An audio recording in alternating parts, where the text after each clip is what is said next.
Hello, Lisa here. Welcome back to my channel, or welcome if this is your first time visiting me, and welcome to another episode of This or That. This is a series where I bring you along with me while I kind of declutter my collection, sort of. So a lot of times what I like to bring to these videos are decks that I feel like fill a similar space in my collection, so decks that are kind of similar or do a similar job. And I like to, in advance of these videos, roll out a series of polls on my community tab here on my YouTube channel for everybody in the community who wants to vote on which deck they would choose of the pairings that I am presenting.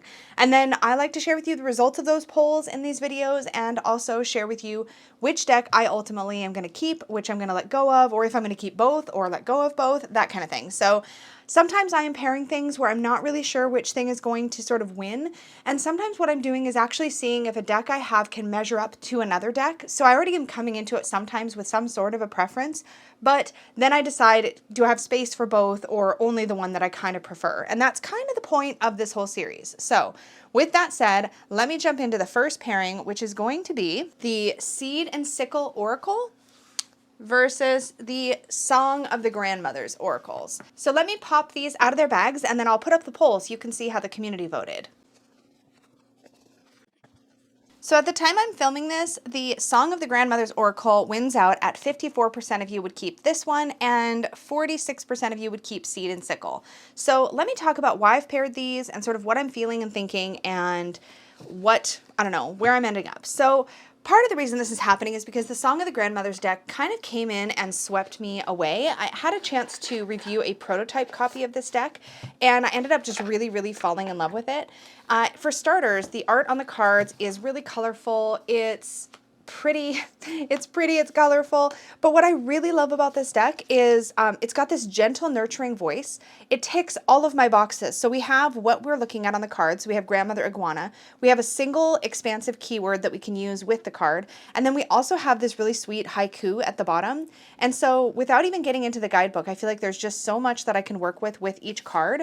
And then the other thing that I really love about this is that we have cards from all sorts of different spaces. So we have crystals, we have animals, we have plants, we have storms, and things like the moon. And it just seems to kind of hit all these different areas of nature for me that I just find really powerful. And the keywords really work, the haikus really work, and I actually really got to know this deck and started working with it just with the prototype. And the prototype just had the cards. And then when I got the full version of the deck, I also then had this gorgeous guidebook and fell in love even more. Like, it's so good. There's even like a little message that seems to come right from the grandmother or the creature or the piece of nature or whatever that you're interacting with. I just think this is such a really well done, beautiful deck, and it seems to just tick all of my boxes when it comes to like a nature or animal oracle deck. And it's kind of been edging out sort of anything else in my collection that sits too close to this space. And one of the decks that I feel like it might likely replace is this Seed and Sickle Oracle. So this is a deck that kind of I've had a hit and miss relationship with. It's really beautiful, and I had actually decided previously to declutter it, but I ended up deciding to keep it after all when I got the Pacific Northwest Tarot in, because it's such a beautiful match with that deck. So what I think I'm going to do, well, a couple of things actually. So I want to talk about what does and doesn't work for me. So the art is really beautiful, and I love the like hints at the meaning of the card that are kind of within the image, which I really love. There's something really soft and gentle and lovely about this art that I'm really drawn to. But the big barrier for me in this deck is the lack of keywords. There's no expansive keywords, there's no messages, so I am reliant on the guidebooks. Now, that being said, it's a really cool mechanic in this deck because there's two different guidebooks. So you have a dawn guidebook and a dusk guidebook. Now, I have found that the dusk guidebook has been just perfect for me. This is the one that I tend to work with when I'm using this deck, because it has these like sort of reflective personal growth kind of messages, whereas the Dawn guidebook seems to be more about project starting and kicking things off, which is great. But I am very reliant on the guidebooks, and it's one of those weird things. I enjoy working with guidebooks, but I have this sort of resistance to when I feel like I have to work with the guidebook to understand the card or what the card's trying to tell me. And I think that that is because I like the option, like I like being able to sort of have my intuitive hit off the card first and then go into the guidebook for more information. And sometimes I get enough from just my intuitive hit. My problem is I don't get a lot of intuitive hits from these cards. So I'm very much using it as a tool where I have to lean into the guidebook. And again, nothing wrong with that. but it is a big barrier to me wanting to reach for this deck outside of when I'm using the Pacific Northwest Tarot. So I think what I want to do is just pull these out and then pull out the Pacific Northwest Tarot, because I heard from a good friend that the Pacific Northwest Tarot could fit really well with Song of the Grandmothers. And I think if that's the case, that will ultimately be my deciding factor. So I just want to put those cards down and see how they look.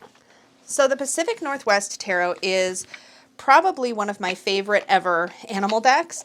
It doesn't hit so overly gentle, but it also doesn't hit super intense and harsh like the Brady Tarot, for example. And let's just, ooh, I think I already like it. Okay, but you can see why I feel like the Seed and Sickle just works so well. Where do I put all these cards? Okay, but I think this matches it really beautifully also, which is really all I wanted to see, was just to confirm that yes, I could pair the Song of the Grandmother with the Pacific Northwest, and I think they look beautiful together. And I know that's such a silly thing, but this was such a satisfying matchup. Like art style, even just the decoration and the borders, it just looks so good together that I was concerned that I'd be giving that up if I got rid of the Seed and Sickle. But looking at it now, I feel like I'm mixing up my piles here. Looking at it now, I do feel like these match up really, really nicely. So I think I'll have just as good of a time pairing these two. Like, look at that. I think I'll have just as good of a time pairing these two as I would these two, which tells me that I can let go of the Seed and Sickle. So I'm going to pick all this up and we're going to get on to our next pairing.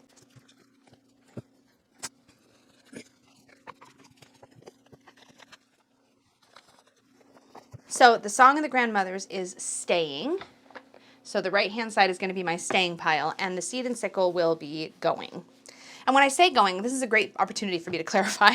Going means it's going to go into purgatory, and then it'll sit there for a little bit, and I'll make sure I'm really, really ready to let it go. Once I am ready to let my decks go, a lot of times they end up in my Tarot Trade Tuesday thread in the Supportive Tarot Facebook group. So if you're keeping an eye out for things I may be rehoming, that's typically where it'll go. If it's a mass market deck, sometimes it ends up getting gifted or given away or donated, or ends up at a local used metaphysical bookstore or something like that. So typically I'll be rehoming my indies and finding a home on my own for my mass market, because I'm in Canada, and oftentimes just the price to ship, it's the same amount as buying it brand new. So anyways, with all that out of the way, let me get on to the next pairing. So next up is the Tarot of Curious Creatures versus the Bohemian Animal Tarot. So at the time I'm filming, 52% of you would actually keep the Tarot of Curious Creatures, and 48% of you would keep the Bohemian Animals Tarot. So let's talk about this, because this pairing is definitely not one that I thought I would ever have more than one deck in this category. And this is basically animal bodies, animal heads rather, with people-y bodies. That's kind of the theme, I guess, of these two decks. But they do have a much different vibe. So let me talk about them a little. So I never actually thought I would get Tarot of Curious Creatures at all. In fact, I'm stunned that I own this, but I'm so, so grateful, because this deck really just blew me out of the water. So Tarot of Curious, these are both mass market decks for starters. And just as a reminder, I will have links to everything down below. If it's out of print, it'll just say out of print, but I try to put links to everything when I do videos. So here's the thing about these. They have such a completely different feeling, but I feel like they sort of sit in a similar space because of the whole anthropomorphized animal thing. Now, of the two decks, as far as which one I feel like sort of does the anthropomorphized thing better, like, how do I say that? Let's just do some side-by-side flips. Which one does it better? I feel like Tarot of Curious Creatures hits it a little bit better for me, but actually the more that I look at these, they're so, so different.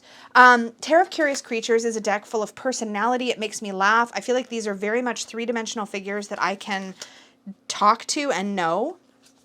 Whereas the Bohemian Animal Tarot has a storybook sort of folksy sweetness to it, and they definitely don't hit me in the same exact way. And I'm looking at them now and I'm like, do I need them both? And I think I'm going to do a bit of a guidebook comparison to see, because I feel like I remember the Bohemian Animal Tarot guidebook being really, really, really good. In fact, I think I've recommended this before as like a beginner deck. I don't know, but this one just feels so alive to me, and this one feels, I don't know, more generic. And to be fair, despite my initial absolute love affair with this deck, I don't reach for it a lot, but I'm always thinking of the Tarot of Curious Creatures. So this tends to sort of, I guess, take up more space in my mind than the Bohemian Animal Tarot, which tells me this one's definitely staying, of course. My question is, do I also need the Bohemian Animal Tarot still? And I will say the Bohemian Animal Tarot feels much more like a Rider-Waite-Smith clone, whereas I feel as though the Tarot of Curious Creatures has its own story to tell. It doesn't have the exact same scenes, really, whereas I feel like I definitely get a lot of that with Bohemian Animal Tarot. So let me just take a look at the Bohemian Animal Guidebook, because I feel like that was definitely a big selling point for me with the deck. So let me just set the Curious Creatures cards aside for a moment. We'll look at that guidebook too if I need to compare. So I guess we'll just put a different card up here. So let's take a look. Now, I do remember there were some parts of the guidebook that were a little bit like repetitive, but I do feel like it had a lot of great information. Yeah, okay, so one of the things that I feel like this does really well, and I think I forget about it, is, let me see if I can just move my candle. There we go, I can do that. I think I forget about it, and that is that this deck pulls in the animal energy pretty strongly. So let me go to a minor arcana card, because that's the like minimum amount of information we can get. So for example, let's look up the Two of Air, since that's the card I have up here. It says Two of the Air. I just noticed that. Does that bug me? Why is it the air, but then it's water, earth? Is fire the fire? Or now I need to know. It's just fire. Why is air the air? Interesting. If anybody has any feedback on that, I'd be curious. Anyway, so here's our Two of the Air card, and the animal here is a wolverine. So this tells us a little bit about the animal archetype. So it says, according to legend, the wolverine's black face marks it as a preparer of food for other animals like the bear. Once known as the glutton, people believed the wolverine intentionally overeats before squeezing itself between two trees to push the food through its system so that it was able to continue eating. In truth, the wolverine eats what it needs and hoards the rest and ferociously defends it against predators. It must display insatiable qualities in order to survive. Wolverine warns us to take what we need and to prepare well for the future. She invites us to explore the wilderness, to spend time alone, and to journey deep within the sacred self. In doing so, we may find the space to address our fears and heal ourselves. Wolverine supports the simple truth that if you do not know yourself, then no one else will truly know you, and endorses taking emotional risks that will allow others to get to know your true heart. She assures us that it's never too late to welcome love back into your life. So that's a lot. I feel like you got a lot of just animal information. Then you get a card description of the Two of the Air. That really bugs me. I don't know why. So you really see why the art is depicted the way that it is. We get a little bit of numerology, and then we get a divinatory meaning as well. That's really meaty, and I have to say, I feel like this is one of the things that really wooed me into this deck, and I keep forgetting that. That's really good. I mean, I have to admit, really, really good. Gosh, okay. It's funny, I'm going through this and I'm like, this might make a really good deck for, anyway, okay, I've got ideas, I've got thoughts.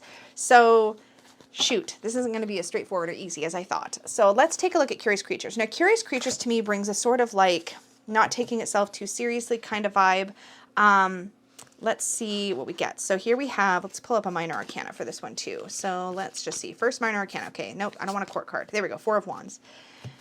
Just because I really like to see how the numbered minors are handled. So here we have the Four of Wands, and what I want to know really is the animal addressed? And I can't recall. So let me see. I do feel like this one reads really well intuitively for me, and I feel like this one is a guidebook reader for me. Okay. Four of Wands. So it's a penguin. And let's see. Enjoy these high spirits. You've come so far, and the Four of Wands has you dancing your way over to celebrate an important milestone with others. Hey, that's my keyword for the Four of Wands, milestone. Can you feel the disco dancing vibes in your feet yet? It's time to let loose and give yourself permission to really make this moment a memorable one. Get into it no matter what the occasion. When people come together in like-hearted community to support one another's lives, we experience moments of true presence. Choose this as an important part of your reality. Breathe in the elation that is being offered to you as you deeply deserve this moment of laughter and peace. Allow it to remind you of what it was like to be a hatchling, held and swaddled, smiling, safe, and carefree. Say yes to invitations or send some, and then waddle and flap your way into your own exuberant celebration of life. And then there's a penguin conversation. This is like how penguin is talking to you. It says, I celebrate my life all the time. How are you showing up to celebrate your wins, lessons learned, your loves, and friendships? Social interaction, community, and togetherness are the best parts of life. Let's wiggle home and enjoy these gifts of time spent with those around us. Okay, well, shoot. I feel like this is not one where I'm going to read the guidebook much. Like, it's fine. It's good. It's just not one where I really ever feel the need to. Whereas I love pulling cards and reading them intuitively.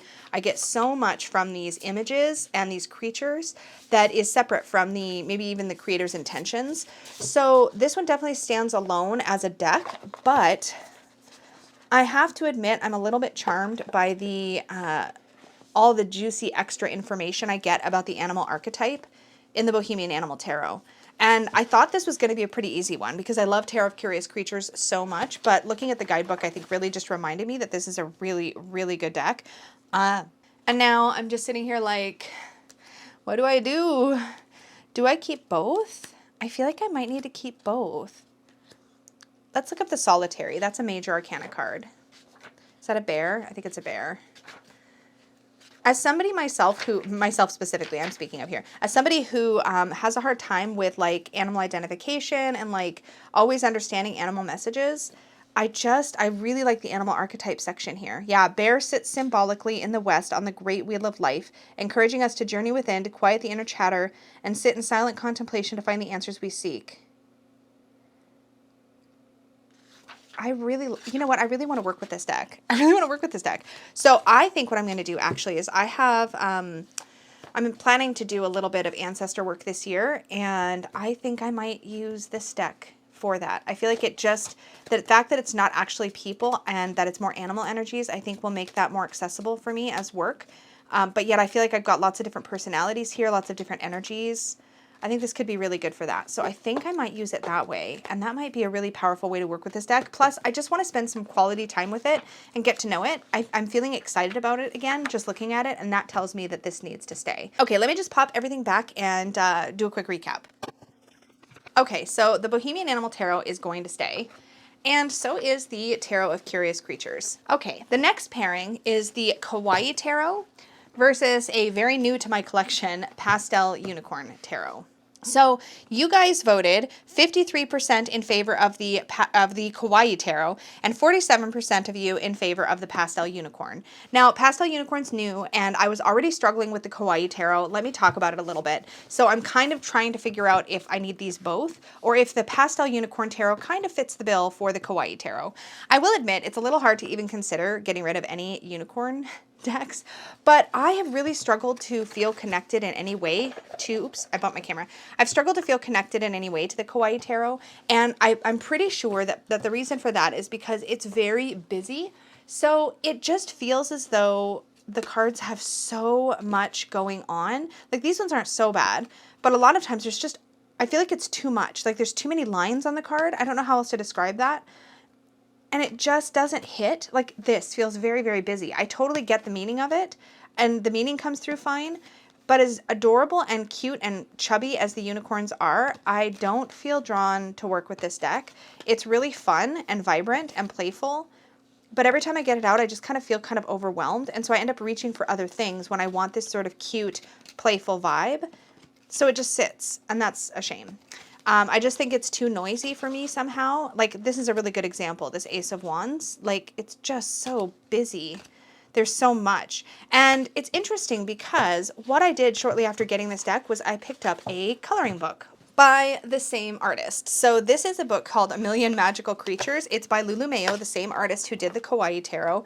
And it's kind of funny because having this coloring book in my collection makes me feel like I can definitely enjoy Lulu's adorable artwork. Have I colored anything? Yeah, I've just started an intro page. You can see that there. But this makes me feel like I can enjoy this artwork and enjoy the chubby, fat, like unicorns that I love so much, and these creatures and all these colors, but in a coloring book format where I can enjoy the artwork and how busy it is because it's fun to color, as opposed to trying to enjoy it in a tarot deck. So because I have this, I feel like it's going to be okay for me to let the Kawaii Tarot go, but let's take a look at the Pastel Unicorn Tarot Firstly, because I just want to and want to show it off. But secondly, to kind of explain maybe why I feel like this one kind of fits a little bit better. So this is entirely a Kimberly Sand made me do it situation. I've still got the plastic on here. Let me take that off. I'm filming this before I filmed my recent deck roundup, but I'm going to be talking about that deck in that video too. So I don't know which video is coming first. We'll have to just wait and see. But in any case, this has got all the pastel sweet unicorn vibes. And even though there's a lot going on, I don't know if it's because the colors are more muted and softer, but this hits all the same spaces for me, that sort of sweet Candyland, Unicorn Land, kawaii, playful vibe, right? It hits all those spaces, but it just feels easier for me to look at. I feel calmer looking at this than I feel when I'm looking at the Kawaii Tarot. And that I think is really the deciding thing, right? And yet it's interesting because these cards are illustrated to show the meaning of the cards. So I feel like that's all there. And it's there in the Kawaii Tarot too. But I think if I'm just craving a little dose of sweet unicorn vibes, I think this one will fit the bill. I think it will. Yeah, I think it will. Also, the backs are super cute. Check it out. So yeah, I'm going to set this aside because I still have to record my recent deck roundup video, but it does have a guidebook. It's in really tiny print because it's in, I think, Japanese as well as English. So we have a guidebook. This isn't the type of deck that I feel like I really need to lean hard into a guidebook. So yeah, the Pastel Unicorn Tarot is obviously staying. It's brand new to my collection. Haven't had a chance to even really bond with it yet, but that's definitely staying. And I think I am ready to let go of the Kawaii Tarot because I have this coloring book. So the Kawaii Tarot is going to go. This next pairing got a lot of intense reactions. The Tarot of the Divine versus the Forest of Enchantment Tarot. So let's see how you guys voted. 65% of you actually voted to keep Forest of Enchantment, and only 35% of you voted to keep Tarot of the Divine. I want to talk about these because these are both incredible decks that I highly recommend, but I'm running into some trouble feeling excited to work with Tarot of the Divine as much, even though I think it's really good. So I even bought this separate hardback guidebook for it, which I think is really beautifully done. I think because this guidebook is so large and unwieldy though, I don't tend to really use it when I'm using the deck. It becomes a little bit clunky for me. A lot of times I do readings on the go or in small spaces, and pulling out a big old guidebook like this just doesn't really happen. So while I've enjoyed this, referring to this and getting to know it, I don't really ever read with it, which means I am kind of in the position of using this usually just with its little mini guidebook, which is the book that comes with the deck, which gives you a little bit about what you're seeing on the card, like which story, and a little bit about the meaning of the card, but you don't get really a whole lot of connections between the card and the story. And unless you know all the stories, you are a little lost. Now, it's a really beautifully produced deck. Mine has quite a bow. It is a linen cardstock, like a kind of plasticky feeling linen, very similar if you know the cardstock on the Affirmators Tarot. It's very similar to that. But it's really, really beautifully illustrated. My issue is that some of the stories, like here, obviously we see Beauty and the Beast, which is lovely. I love that for the lovers. Some of the stories I know, a lot of them I don't, which is okay if you're referring to the guidebook to read about them. But because I don't have this one, which has the stories sort of summarized briefly in there, I don't have that referring point. Now, this one, though, does read really well out of the box. If you don't really dig into the stories, then it reads really well out of the box. Just what you see on the card is how you read it, right? The images are depicting what the card means. So you get enough, I feel like, from the artwork to work with this without digging into the stories at all. But in reality, that's not how I envisioned myself using it and not how I wanted to use it. And so it just ends up not being one that I ever really think to reach for.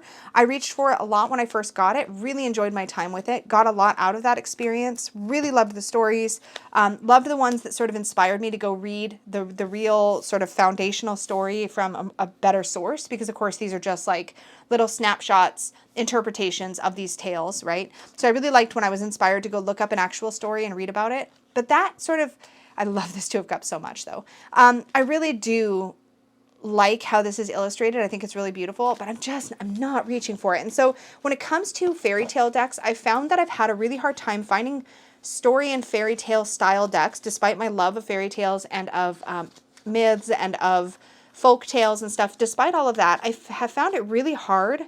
Love that one. I found it really hard to really bond and connect with fairy tale or story-based decks. And the one that seems to just sort of always stand out to me as really, really usable is the Forest of Enchantment Tarot by Linnea Weatherstone and Marilla Allwood, who illustrated the cards. This deck is such a joy to use. I feel like it takes us into the world of story, into the Enchanted Forest, without necessarily always making it just about the story. Instead, it feels like each card gives you that enchanted vibe, and where there are stories referenced, it doesn't even necessarily explicitly tell you. So you can they're kind of like Easter eggs you can uncover as you go through if you choose.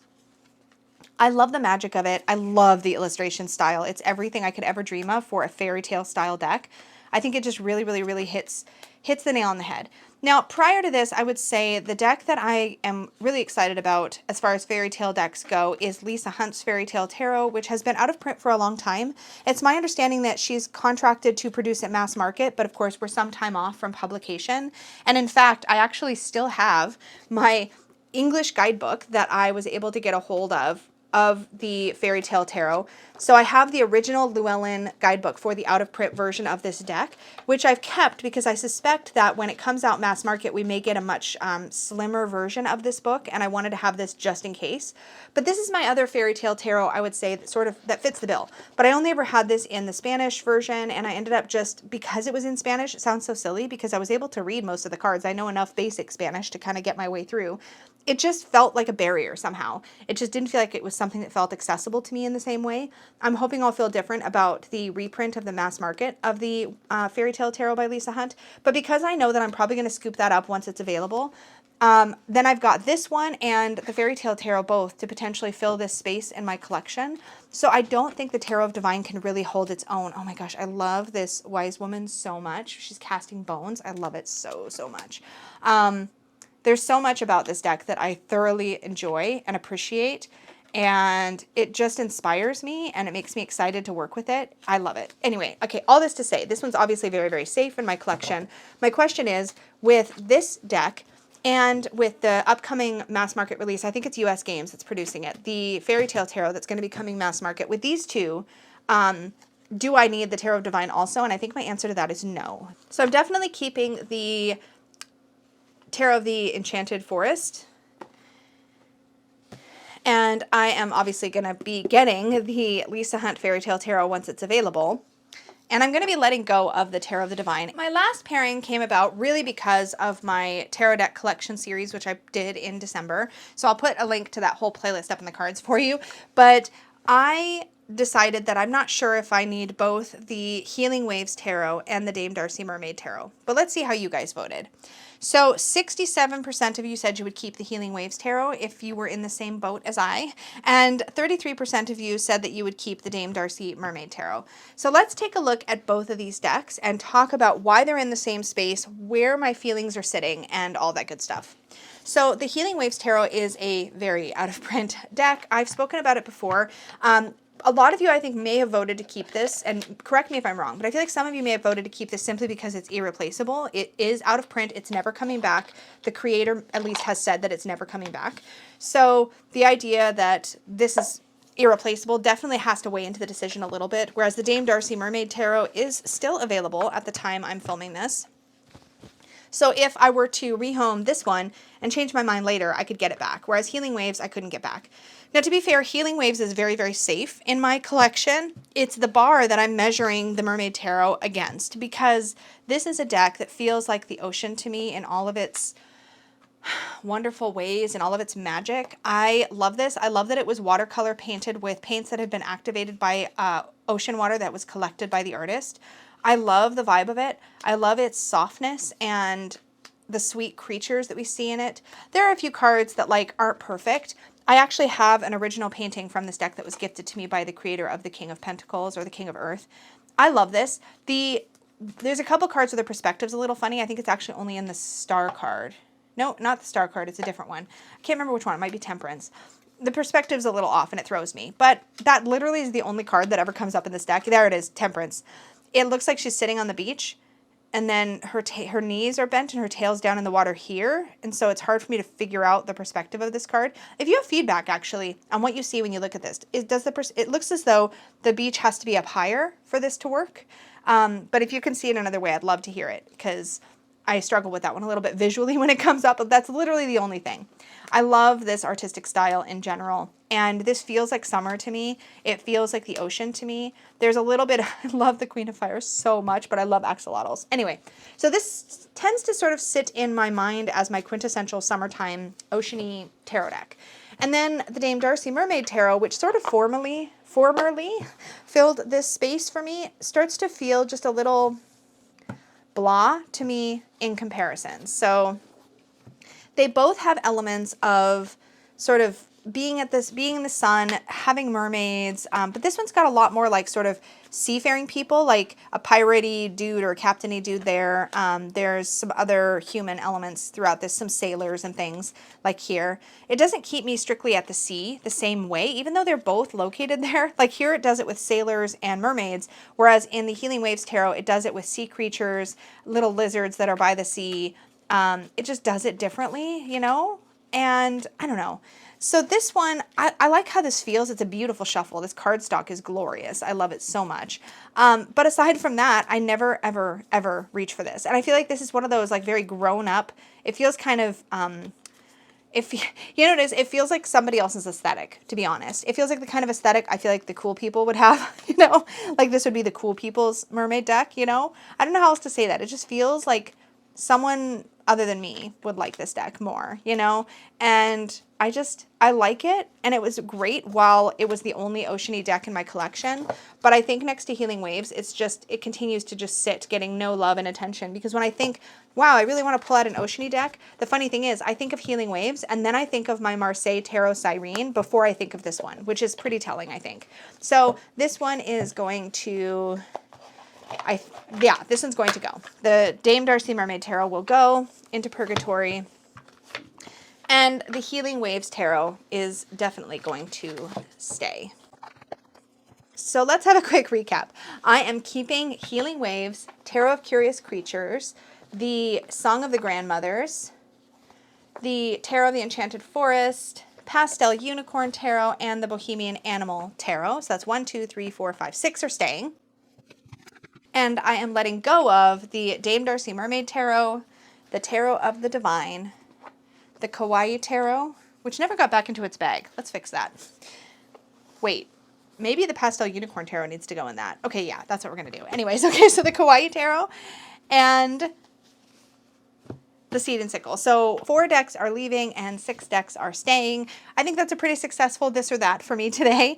I've trimmed my collection a wee little bit, which is fine because at the time I'm filming this, we haven't done it yet, but at the time you're watching it, we will have already done it. Peggy just is helping me declutter a bunch of my decks as well from Purgatory. So that won't be the only trim that I've had in January, but this is the bulk of it. So anyways, thank you so much for hanging out with me. I can't wait to see you in the next video. Thank you so much, and may your magic always shine from the inside out. Bye!